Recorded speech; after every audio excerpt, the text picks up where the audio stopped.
sorry I'm late. I put my alarm on for 8 p.m. instead of 8 a.m. You know how it is, and I had to ask Joan to open the shop, which is fine, you know. She owes me for the New Year's debacle when she got drunk and she fell into a chocolate fountain.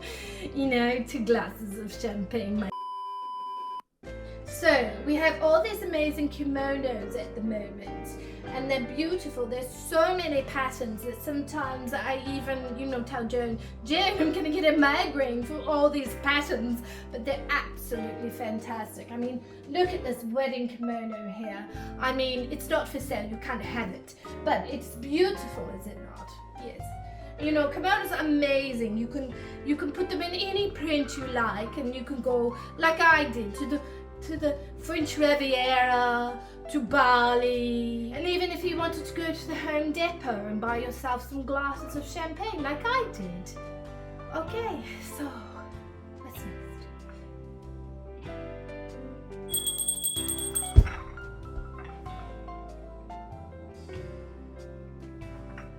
June, I'll just have some more coffee then.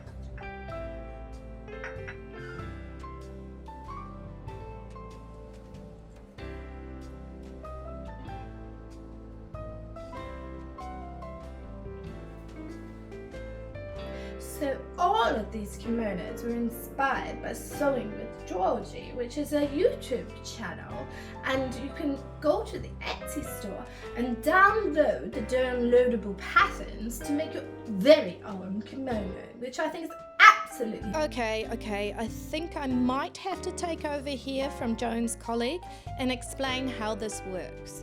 The first half of this video, we go on some little local adventures and experiment with some traditional kimonos. Following this, in the second half of the video, is a sewing tutorial where you can make a super versatile, super stylish kimono for modern wear. It accompanies a downloadable pattern which you can access from the link in the description. You can purchase the digital pattern and sewing instructions for a very, very reasonable price, and also sew along with me in the video. So keep watching, as now we are going to visit a slightly different shop than Joan and Joan's colleagues.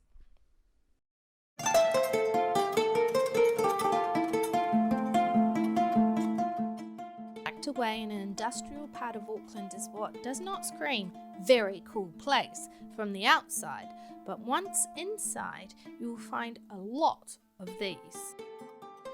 It opens up into a rather large space of wonders and delights imported from Japan, which I was not at all expecting, and I might have mentioned this before, but there are actually a lot of kimonos. Make that lots and lots. In fact, they never seem to end kimonos. There are a lot of kimonos. In fact, there are so many bloody kimonos, I just had to try some on. Of course, you want to see what they look like.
once again, and today I'm going to try on this wedding kimono that I bought from the Asia Gallery, and I have gone back there again and bought all the bits that I need to use to tie it up. Now, I've never done it before, and I'm guessing neither of you, so you get to see how hard it is for somebody who's never done it before. There are hundreds of tutorials on YouTube. I'm gonna put a link to the one that I'm actually using. You can see how hard it is, and I've bought all these bits over here, extra bits that I need that I'm going to show you in a minute and tell you the names. Okay, so these are all the bits that I've bought that I need to tie up the kimono. There's several things, as well as the Nagoya obi that I showed you before, that big decorative sash. So the first thing I have to put on, I think it's called dajime. I'm not sure if I'm pronouncing it correctly, but it's elastic band. On top of that is the obita, which is the stiff board. And then we have these ties, which are just temporary ties, and they're called himo or kare himo. I'm guessing the word himo is for ties. We need these just to secure things while we're going, so I just use some ties that I have from kimonos that I've made. And then here, this is the makura. Now this is a thing that they put behind to make the Nagoya obi sort of have that rounded shape at the back. And here is another decorative sash called the obiagi, I think it's called, obiagi. And then this is another decorative tie, which is another himo. So I'm going to try my best. Wish me luck. の上にしてください。前で引っ掛けたら、Okay, this part looks reasonably easy.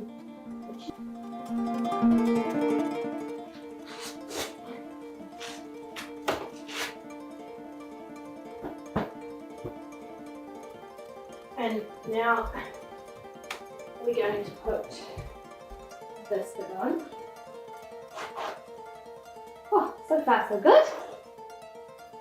このように回していきます。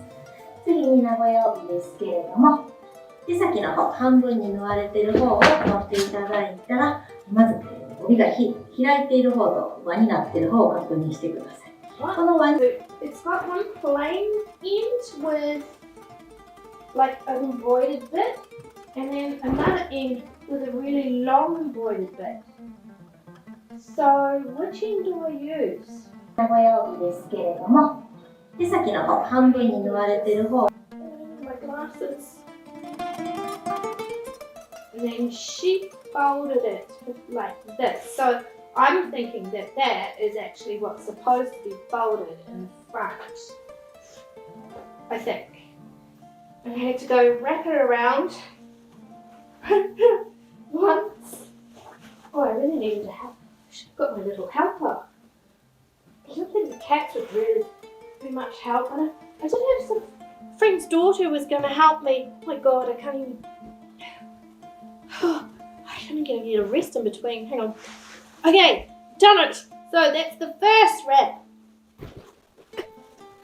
Right.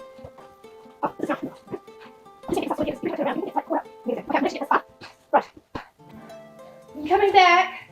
I'm just using the mirror to see if I've managed to fold this in half. In half. そして右手でしっかり持っていただいて、引っ張りながら、今度は前の手先ですね。最初に言った手先を持っていきます。左側手まで抜けましたら、こちらの手先の下と、右手の種の方を持ってしっかり締めてください。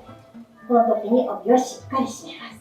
右手しっかり引いたまま、左手の手先を体の背中心のところまで抜いていきます。その時、上の方に抜いていきましょう。真ん中までね。Temporary hemo to keep it in place.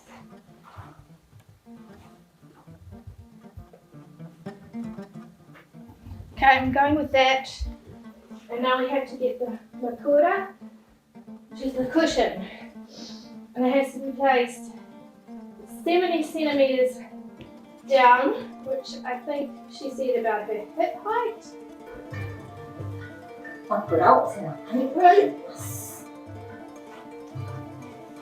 そしたら、帯を、枕の紐をしっかり前に取り上げ、 And then go flip up this bit, put this here. So a little bit later now, I had a wee visitor before. This is him. And it was actually quite handy because his mum helped me put this red sash over the makura so you can't see it now, because that was really hard. So when I thought that this bit had to be like that, it doesn't. Being like that's fine, because now we're actually going to put it through the back loop, so it's going to come back out that way anyway. So I put my right hand through here, and this, oh god, avoiding the big giant sleeves. I'm sure it's not as hard as on a more casual kimono. I'm going to tie this, I think this is called the aubergine. This is called something else. I'm going to put this through now. 平織りの帯締めに関しては、下にある線 That was magic. I just did that. 上から。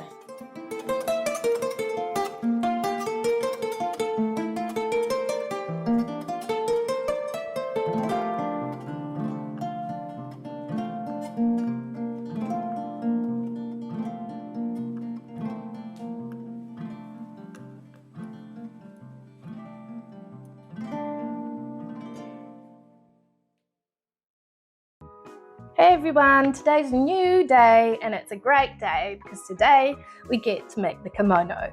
I've got my sewing machine here, I've got an overlocker. If you don't have an overlocker, that's fine. Today's a beautiful spring day, it's actually quite warm and a perfect weather for making yourself a colourful kimono, and it's a great way to put some colour in your life, so let's do it. First, let's wash that fabric to avoid any shrinkage.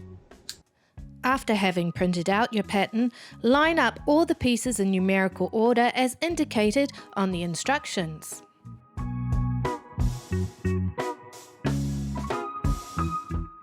Put pieces edge to edge, matching corresponding lines and tape together.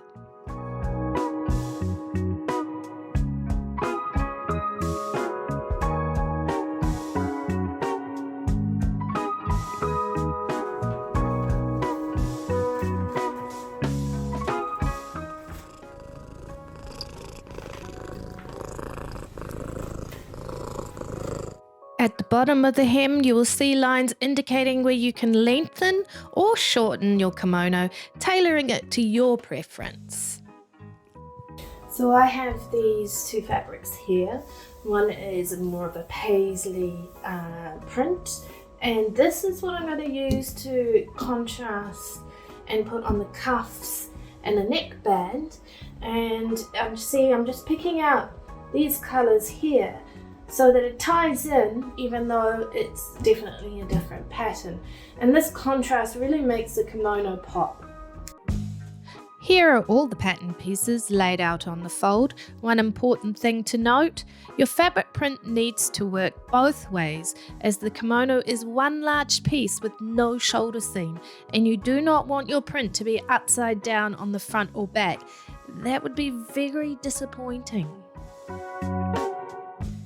I've just gone away and fused both the neckbands and front facings. To do this, cut these pieces slightly larger than the pattern, about 1 centimetre, and cut the fusings about 1/2 centimetre larger from the pattern.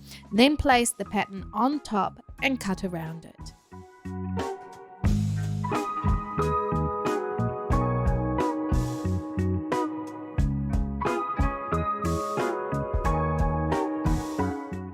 Here we have all the fused pieces, the 2 neckbands, the 2 facings, and I've also fused the inside neck edge of the kimono, which you have the pattern for. And in the background there you can see the 2 pairs of cuffs. And that's it! Now we can go and put the kimono together.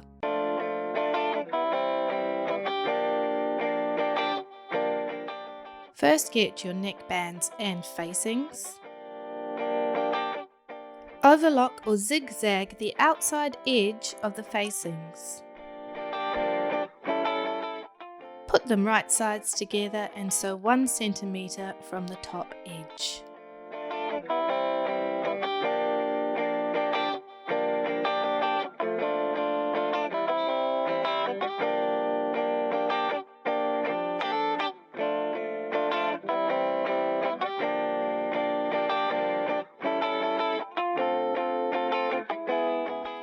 Clip the center of the neckband so that the seams will press out flat. And as you can see, I've sewn the seams together, pressed them out flat, and then I folded it in half and pressed it all the way down each end. So now we're going to put the neckband on. And so make sure you've got the right sides out, and you're going to pin where the seam is in the middle, center back of the neck. And then we're going to move around the neck edge. Now it can be a little tricky because one's straight and one is curved. So what we usually do is we swing this out just to help to maneuver and manipulate this neckband around this curve. So I'm going to keep taking it down for a while. Good luck. It'll be fun.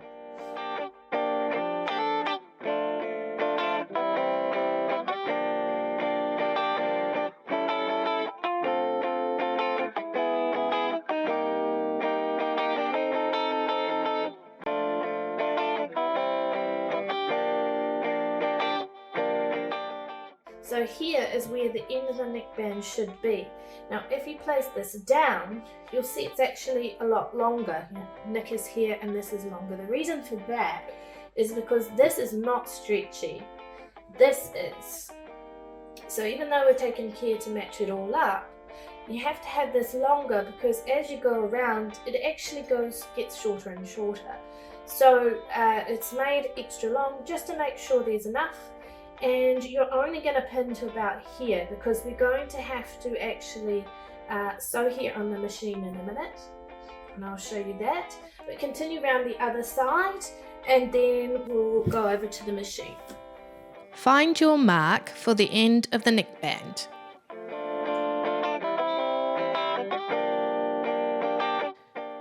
Turn the neckband right sides together and place it back on the kimono, marking where it should end with a pin. Sew along this line on the neckband. Clip at 1 centimeter from the sewn line and clip off excess on the folded corner. Turn the neckband back out again and neaten the point. Make sure your edges are nice and neat and pin the neckband back onto the kimono body.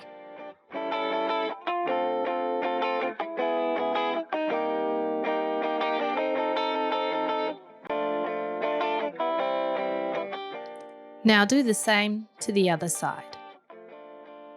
Right, so now I've done it to both sides, repinned it onto the main part of the kimono, and I'm now going to sew not 1 centimeter, but probably just shy of that, or even about half a centimeter, and all around the neck edge. The reason I'm not doing it at once, this is actually just to keep this on nice and flat and secure before you put the facing on, because if you sew both at the same time, and it can end up that one slips and it gets out of the way. You'll see what I mean. Make sure you're always catching the bottom of the fabric.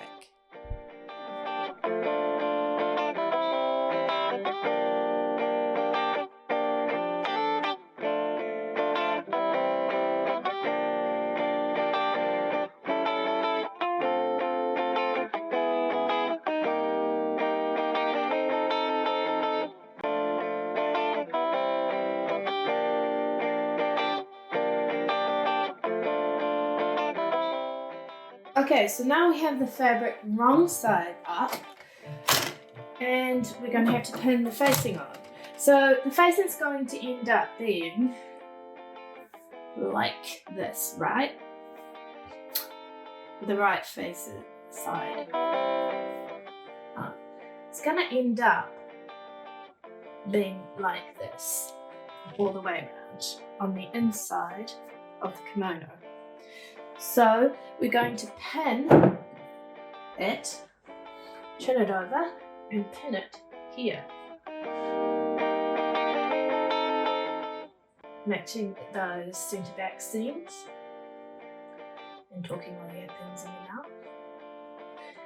And as you go around, pick it up, taking it around the whole thing until you get to the bottom.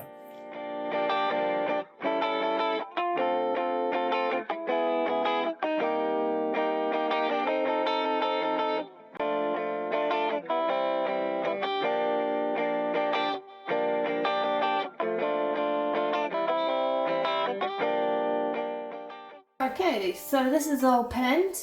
I eased it around the corners and made sure that it matches at the bottom. And now we're going to go on back to the machine and sew straight stitch 1 centimetre all around the edge. And we'll do that and come back and we'll continue with the next part. Now I thought I had videoed me doing this, but apparently I hadn't. But what I've done is I've clipped the curves so that when we open it up and press it, it's going to sit nice and flat. Now please do this carefully because there's no going back if you snip here. So definitely, flatten it all out, snip around all those curves, okay? So I've gone away and I've pressed the facing back towards the inside of the garment, and now we have a beautiful contrasting neckband. And now we're going to move on to doing the side seams, which is exciting because your kimono starts to take shape.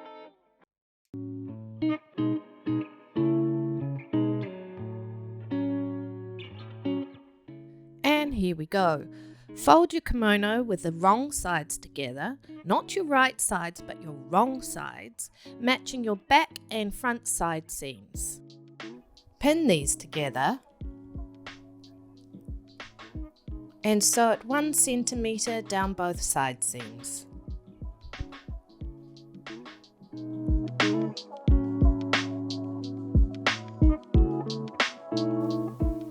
We have our side seams sewn at 1 centimetre with our wrong sides together, which is the opposite to what we usually do. And now we are going to trim close to the seam line, about 3 to 5 millimetres.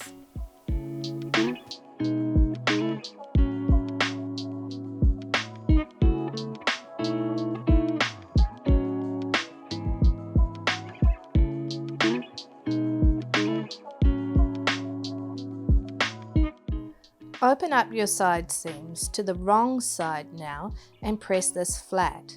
Then grab your seams and put your side seams now right sides together and press flat again. Sew 1 centimetre up the side seams, and afterwards you will have a nice neat enclosed seam.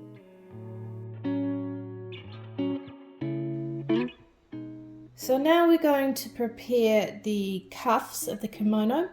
So get your 2 pairs of cuffs and you're going to put them right sides together.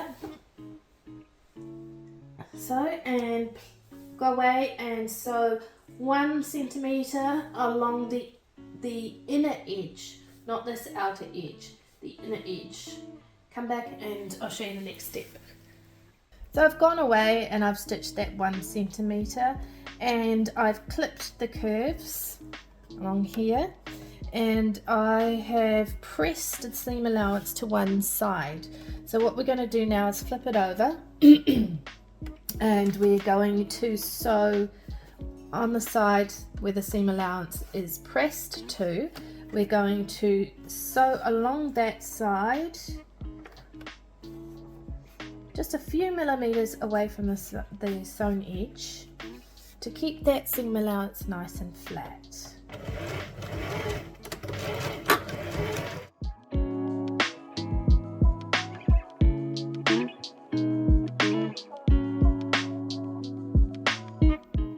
So here I'm showing you one pair of the cuffs, and we've sewn them together lengthwise as shown before and sewn the seams down flat.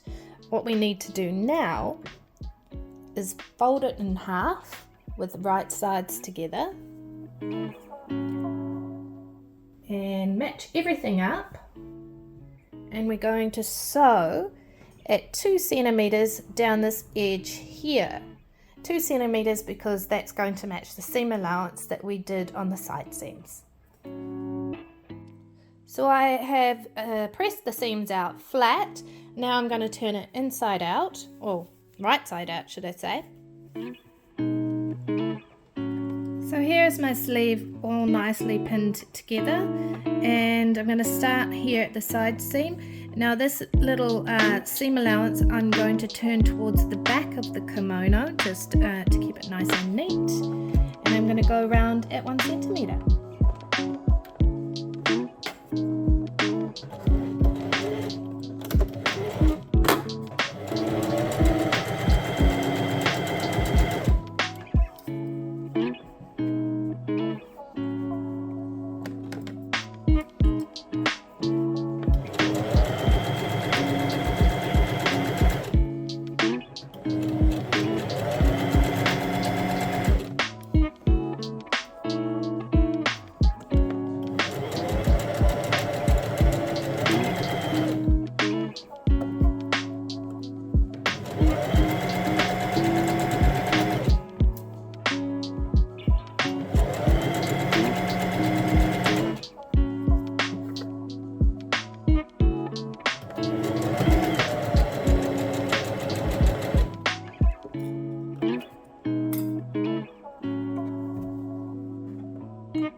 Now this is going to get sewn onto the sleeve, okay? Now this part here, you've under sewn, this is going to be the inside of your sleeve. The outside of the sleeve is going to be this side here with no under sewn bit, okay? So I'll get the cuff attached to the sleeve and show you how we're going to sew it. Okay, so here we have your cuff nice and pressed flat, and here we have the edge of the sleeve. Here is the seam on the cuff, and here is the seam which you're going to match to this on your sleeve. So you're going to have this with the outside, the under sewn bit here to the outside, and this is the right side of the sleeve. It'll make sense in a moment. You're going to put the sleeve inside the cuff like so, and you're going to match and pin your sleeve and cuff all the way around, so matching at the seams here, pulling it out, pinning and matching all the way around here. So when you turn it out, this is going to be with the right sides out as well. Okay, so right sides and then right sides. So you're going to sew 1 centimeter around this whole edge here. Okay, I'm going to show you that on the machine now. So here's my sleeve all nicely pinned together, and I'm going to start here at the side seam, Now this little seam allowance I'm going to turn towards the back of the kimono just to keep it nice and neat, and I'm going to go around at 1 centimeter.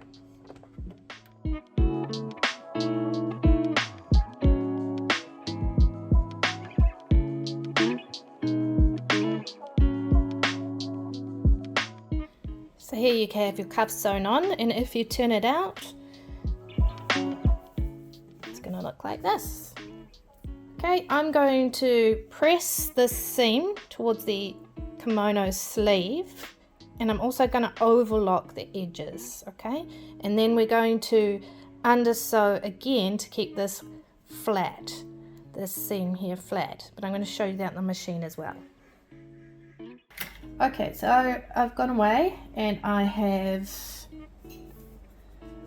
sewn it at 1 centimeter, the cuff, and I've also overlocked the edge to neaten it, or you can zigzag it if you don't have an overlocker. Then I've pressed it nice and flat with the seam allowances going towards the kimono. Yeah, pressing as you go is important because it really does give a nicer finish to everything, and it's going to keep everything nice and flat when you're sewing, and easier to sew. So here I'm going to now sew again.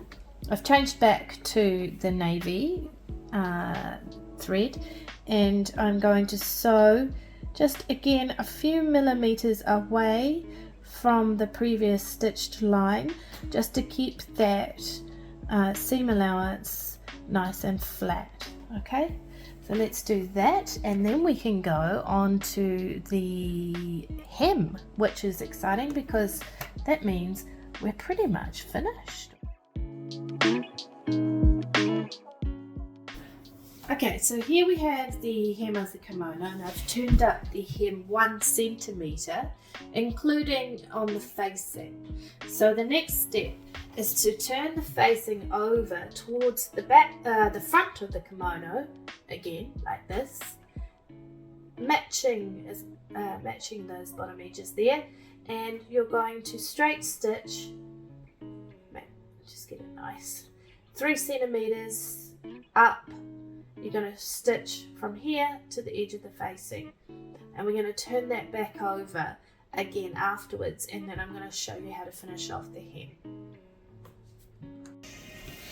Okay, so we have the facing here that we've sewn. Now what we're going to do is turn that back out the right way and get whatever you use as your point turner to sharpen those edges there, make them nice and straight. Then we are going to now sew the hem. So just fold up your hem so it's, there we go, 3 centimeters all around, making sure you're pinning and pressing as you go, because things like, especially light fabrics like this kind of viscose that I'm using, tends to stretch quite a lot. So you want to make sure that you're matching all your seams as you go as well.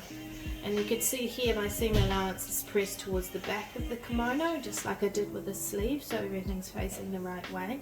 So pin and press the whole way, and you're going to sew starting not here, you'll see why in a minute, but from the very edge, outside edge where this facing is, just here. I'm going to sew all the way around just on the edge of the fabric. So go to the sewing machine, do that.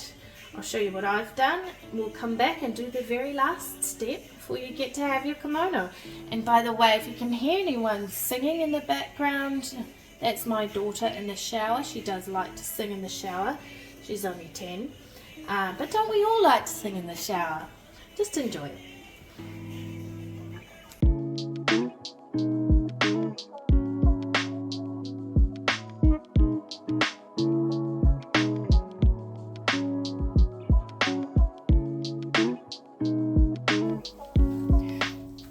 So all you have to do now, because you probably have already pressed it down flat, but if you haven't, do that now.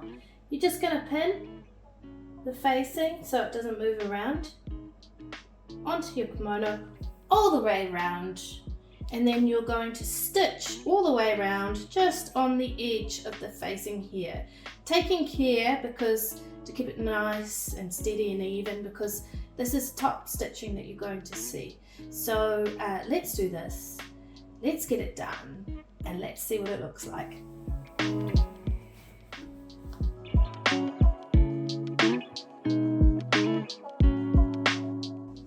So there you have it. We are done and it is beautiful.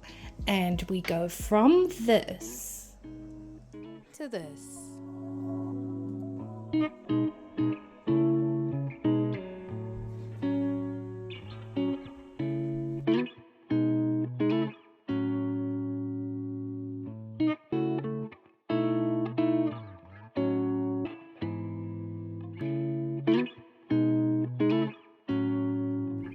Oh my goodness, what is this beautiful place? Well, it's in the Queenstown region of New Zealand in our gorgeous South Island.